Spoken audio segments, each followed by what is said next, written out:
Alors, monsieur le maire, chers collègues, je ne vais pas être trop longue. Au regard du caractère exceptionnel de la situation, les Anglois sont à droit d'attendre un budget plus ambitieux. Des orientations budgétaires qui auraient pu prendre en compte des hypothèses liées à l'évolution de la situation sanitaire, par exemple.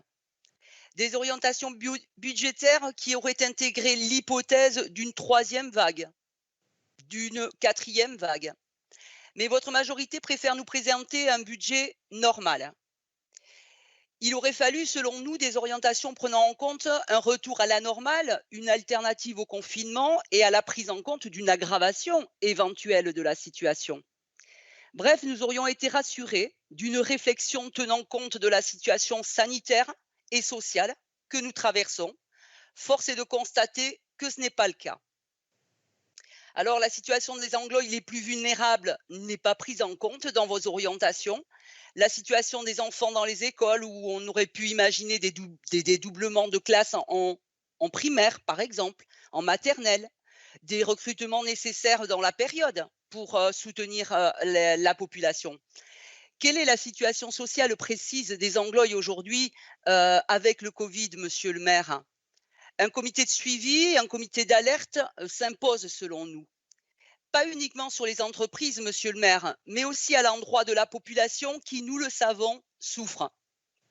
Rien n'est dit dans ces orientations à ce sujet-là. À l'occasion de ces orientations budgétaires, il ne s'agissait pas de proposer un budget normal, mais de mobiliser les idées et les énergies, de planifier pour une gestion vertueuse au regard de la situation sociale et sanitaire extrêmement éprouvante pour les habitants. Pas un mot à ce sujet.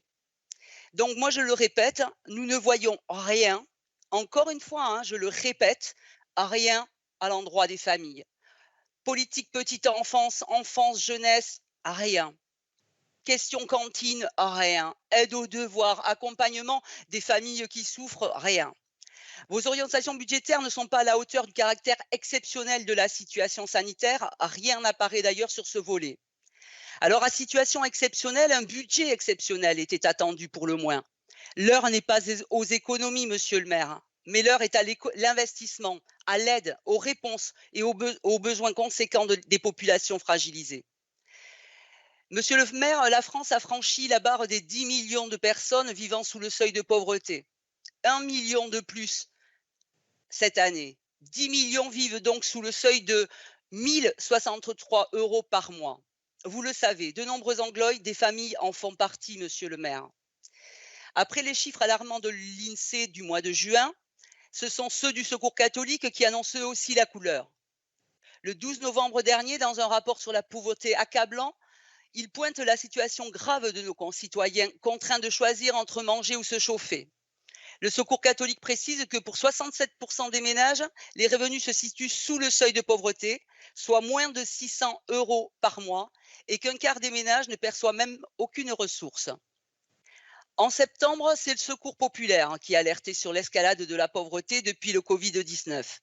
Des gens ne mangent pas à leur faim, ne se chauffent pas, ont perdu leur emploi, rencontrent des difficultés dans leur vie quotidienne pour régler loyer, factures, dans l'accompagnement de la scolarité de leurs enfants, souffrent d'isolement lié au Covid. Il est vrai que le président des riches, dans son plan de relance, a affiché ses priorités.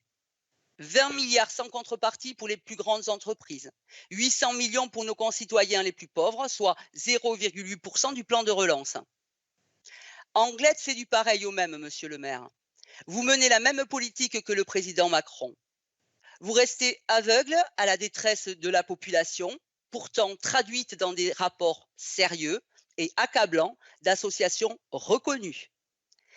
Dans son édition du 13 novembre dernier, Média Basque titrait son article Le Secours catholique fait face à une forte précarisation.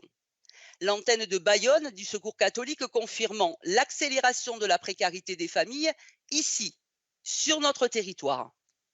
Il est question des difficultés de nos concitoyens, liées en majorité aux dépenses de logement, de transport et d'aide alimentaire. Autant de secteurs sur lesquels nous pouvons intervenir et agir, chers collègues. Après l'aide aux entreprises par la ville d'Anglette lors des précédents conseils municipaux Et aujourd'hui encore, nous allons encore en voter aujourd'hui, il nous appartient en tant qu'élus d'aider aussi nos concitoyens. Au nom du groupe d'Anglette, alors même si on nous demande s'il y a eu débat sur la question des orientations budgétaires, moi néanmoins, ces orientations budgétaires qui nous sont proposées, ben, j'ai envie de voter quand même contre. Je vous remercie. Madame Pereira, vous levez la main? Oui. Oui, rapidement.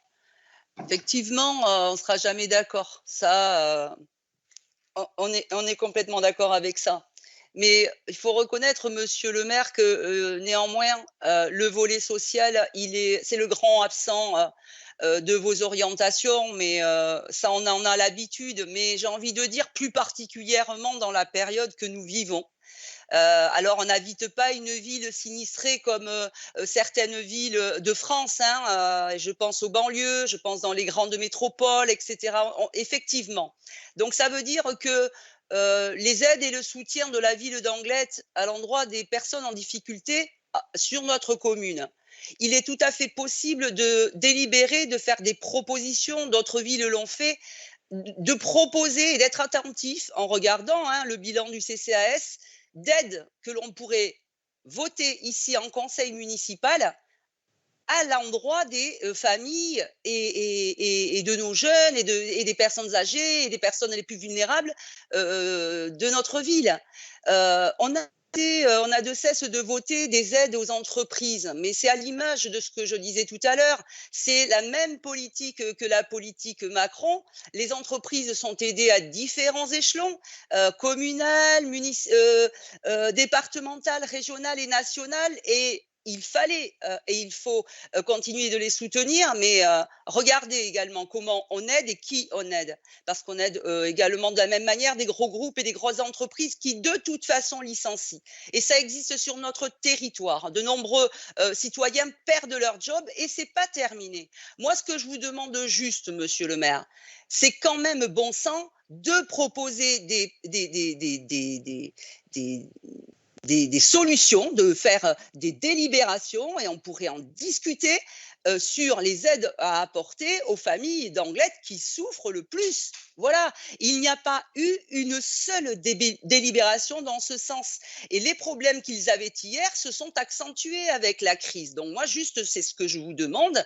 C'est pas la peine de dire qu'effectivement, le budget augmente au niveau du CCAS, mais dans la période, il doit augmenter encore plus. Voilà, comme moi, vous vous promenez dans les rues d'Anglette, nous voyons aujourd'hui des sans domicile fixe dans notre ville. Nous en voyons aujourd'hui sur toutes les places, que ce soit au Saint-Canton, que ce soit ici à la Poste, que ce soit à côté à la Bécasse. Voilà, c'est le reflet des rapports que je vous ai cités tout à l'heure, l'INSEE qui avait devancé et qui craignait une escalade de la pauvreté, etc. Et ce fameux million d'euros de pauvres supplémentaires et des gens qui vivent et avec rien et sous le seuil de pauvreté parce que c'est 1063 euros, mais beaucoup vivent avec moins. C'est ça la réalité. L'augmentation des bénéficiaires du RSA, vous êtes aussi vice-président du conseil départemental, vous le savez. Donc, c'est qu'est-ce qu'on peut mettre en œuvre concrètement pour venir en aide à cette population. Et c'est notre devoir. C'est notre devoir. Voilà. Merci, Madame Pereira. Madame